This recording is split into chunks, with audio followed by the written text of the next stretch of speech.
Por dentro da questão.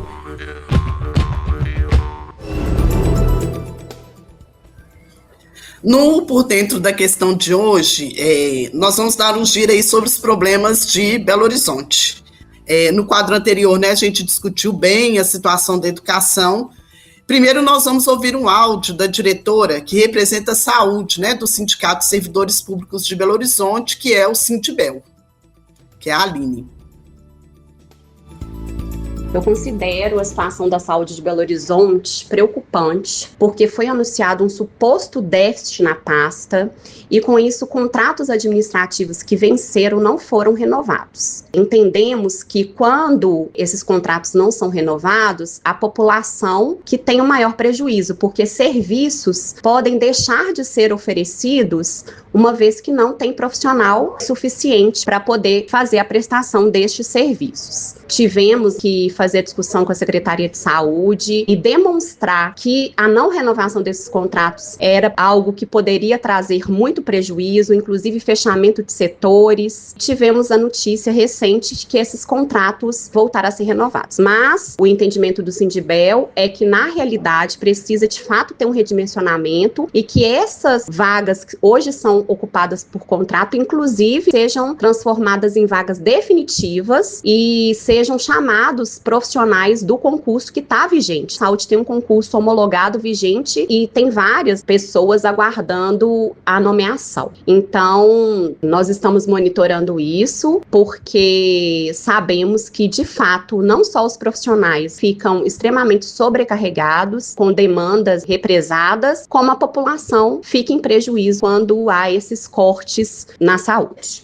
O sindicato recebe diariamente relatos de profissionais que estão se licenciando por esgotamento mental mesmo, não estão dando conta da sobrecarga de trabalho. Mais do que nunca, entendemos que é necessário ter, de fato, um redimensionamento da força de trabalho e não simplesmente não renovar contratos administrativos sem fazer um estudo do que, de fato, é a demanda da saúde. Isso é muito complicado e quem acaba sendo prejudicado, sendo afetado também é o usuário do SUS, porque quando você tem menos profissionais, o tempo de espera ele aumenta, são menos pessoas para atender uma demanda que muitas vezes é reprimida. Então, entendemos que tanto trabalhadores quanto os usuários, eles são extremamente prejudicados quando existem cortes na saúde e que esses cortes não são avaliados criteriosamente e esses profissionais não são substituídos, inclusive por profissionais que passaram no concurso público e estão aguardando uma nomeação por parte da prefeitura.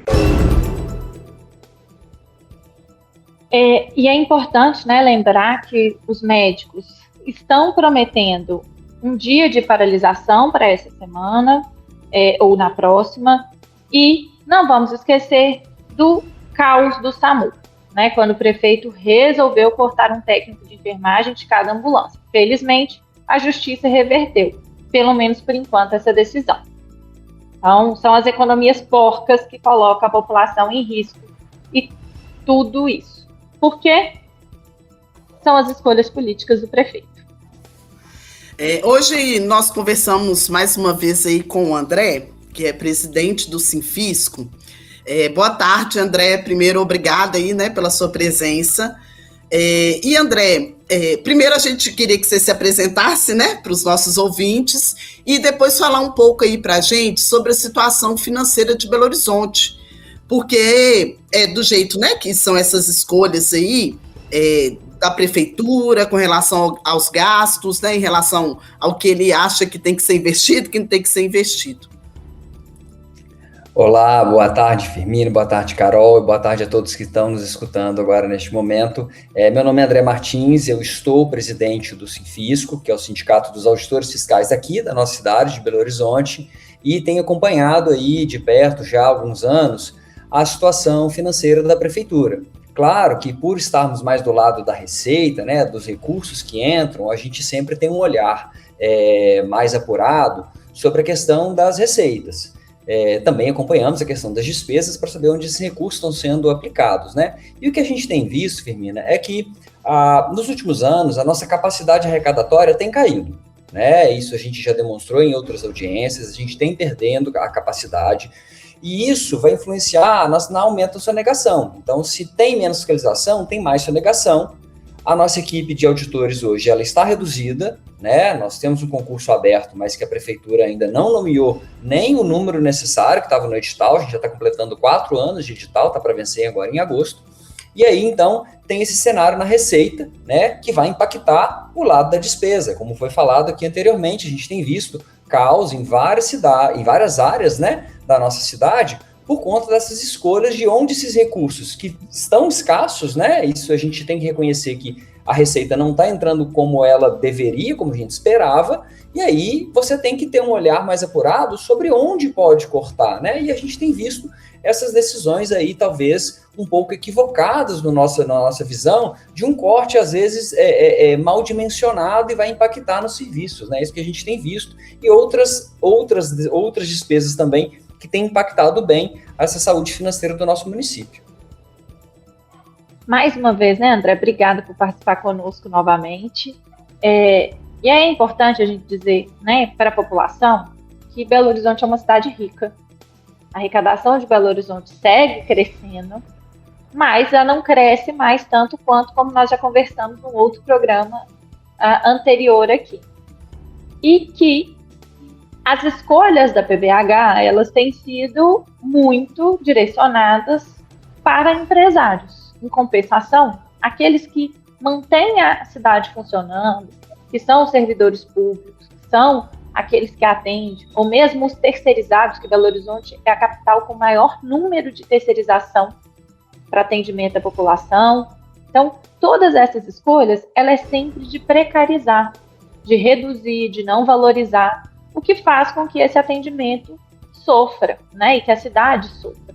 Então, enquanto o prefeito vai para suas redes sociais mostrar que a cidade não para, que a cidade segue trabalhando, ele esquece de contar quanto realmente ele está investindo.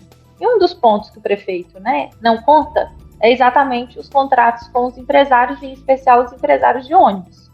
Fala um pouquinho para a população que nos escuta. Sim, Carol, só realmente, como você colocou no início, a nossa cidade é uma cidade rica, é uma cidade de recursos. Se a gente comparar algo assim bem próximo de nós, que seria o estado de Minas Gerais, a nossa situação financeira é muito melhor. Então, assim, só para a gente ter uma noção que a gente não está passando aqui por uma penúria fiscal, nós temos dinheiro, né? Tudo bem que poderia ser um pouquinho melhor, mas nós temos dinheiro. E, como você falou, a situação do subsídio para as empresas de ônibus realmente é um ponto, para mim, principal de atenção na parte das despesas. E por que eu falo isso? É uma despesa que até antes da pandemia ela não existia, né? A prefeitura não pagava nenhum tipo de subsídio antes da pandemia. E é uma despesa que ela começou ali por volta de 2022 e ela só cresce. E aí, o que me chamou, né, a gente vem falando já nos últimos anos, o problema, como essa despesa vem aumentando e a gente não tem essa capacidade para poder pagar esses patamares, e me assusta ainda mais quando a gente estuda os últimos 4 meses, né, o primeiro quadrimestre desse ano. Se a gente pegar tudo que foi empenhado para essas empresas, já soma ali mais de 300 milhões. Se continuarmos nesse mesmo patamar, né, nós vamos passar de 1 bilhão em 2026 para as empresas de ônibus em termos de subsídio. Lembrando que no orçamento está previsto só 780 milhões. Então, assim, já é um aumento muito considerável do que estava previsto, que já era um número exorbitante. Então, isso realmente tem drenado os recursos da nossa cidade. Se pensarmos que antes a gente tinha superávit, né, antes da pandemia nós tínhamos superávit, sobrava dinheiro para a gente poder fazer os investimentos, tanto que a prefeitura nem precisava pegar muitos empréstimos, hoje a gente já vê esse cenário se revertendo. Temos uma despesa com os empresários de ônibus drenando os recursos da nossa cidade e a gente tendo que ir para as operações de crédito, ir para empréstimos com juros que a gente sabe muito altos. Os juros são altos não só para a gente, mas também para o governo, e isso depois com certeza vai impactar no longo prazo a saúde financeira do nosso município. E lembrando que nós pagamos aí as passagens de ônibus tanto pelos impostos, né, quanto na passagem mesmo, né, que é uma das mais caras aí do país.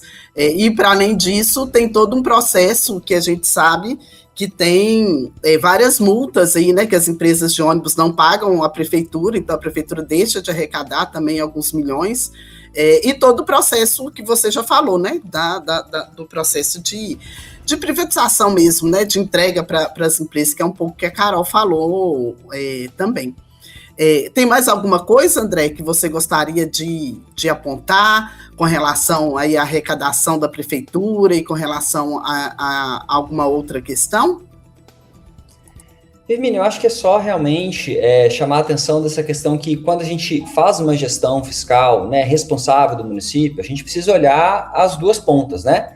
É o dinheiro, como ele entra, e quanto ele entra, e como eu vou gastar esse dinheiro, né? O que a gente tem chamado muita atenção é isso, a gente não vê uma priorização da receita, então quando a gente faz isso, a gente vai sonegar, a gente vai aumentar a sonegação, vão ser mais pessoas que não vão pagar os seus impostos, e isso vai impactar no serviço. Então, menos pessoas pagando os impostos devidos, e a gente vê aí nessa questão do crime organizado, né, como hoje existem estruturas assim muito sofisticadas para deixar de pagar imposto. O cidadão está lá pagando o seu imposto, que a fiscalização está ali em cima, mas a gente não consegue, sem uma equipe formada e bem capacitada, da gente conseguir entrar nessas grandes organizações que estão sendo formadas para sonegar imposto. E isso vai impactar nos serviços básicos mesmo. Então, a gente está vendo na educação, como os cortes estão acontecendo, as terceirizações. A gente viu agora a Aline falando no setor de saúde, como também vem precarizando. Então, grandes setores, muito importantes para os nossos cidadãos, eles vão sofrer. Então, assim, se não entrar o dinheiro, o corte vem e isso traduz em menos serviço, em menos atendimento e uma qualidade também inferior. Então, por isso que eu sempre falo, eu costumo assim falar, às vezes a gente fica muito ligado nas despesas, né? Mas precisamos sim olhar o lado da receita, porque senão grandes empresas vão sonegar e a gente tem aí bilhões que vão deixar de ser recolhidos e ser investidos nas áreas que precisam. E aí é isso, né, gente? É importante a gente lembrar, inclusive, que o prefeito foi para Israel no ano passado, dizendo que ele tinha sido financiado, no final das contas, saiu dos cofres públicos de Belo Horizonte, e ele, esse ano, deu um migué, dizendo que ele ia fazer um curso para educação municipal e ia para os Estados Unidos no período da Copa, né? Coincidência ou não, o prefeito praticamente foi em todas as Copas. Só teve uma que ele estava a trabalho cobrindo do Brasil, todas as outras ele esteve lá. Então, tudo isso é muito grave e indica que o prefeito tem outros objetivos, que não é, de fato, de atender a classe trabalhadora e os cidadãos belo-horizontinos que mais precisam. Firmínia? E lembrando, Carol, que ele queria ir esse ano, né? Mas uma pressão popular, né? Provavelmente também a nossa greve, né, dos trabalhadores em educação, fez ele dar uma recuada e mudar de ideia, né? Inclusive ir para as redes sociais falando que ele não iria para a Copa esse ano. Mas também o prefeito, gente, para além de querer ir para a Copa e não ir, né? E ter ido para Israel, inclusive, não só foi para Israel, mas o prefeito, na segunda-feira, junto com a Federação Israelita de Minas Gerais, né, promoveu um evento, e junto com, tanto, né, com a Academia Estadual de Segurança Pública e também a Secretaria de Justiça e Segurança de Minas Gerais, ali na Federação Israelita, em que teve a presença de um major israelense, né, o Rafael, que ele apresentou para um público, né, formado aí basicamente por policiais e também pessoas, né, trabalhadores da segurança pública, uma palestra, né, sobre uma suposta guerra de narrativas a respeito do genocídio palestino, promovida aí pela entidade sionista do Estado de Israel. E nessa exposição aí, o major, ele buscou convencer os ouvintes, né, da inocência de Israel em relação ao genocídio produzido aí no território da Palestina histórica. Então, o prefeito de Belo Horizonte, né, mais uma vez, ele se mostra do lado, né, daqueles que promovem genocídio. Teoricamente, também ele foi para Israel, né, no ano passado, para buscar informações, né, sobre segurança pública, e não bastasse isso, também, né, trouxe o major israelense aqui para Belo Horizonte. Nós nos despedimos, Carol?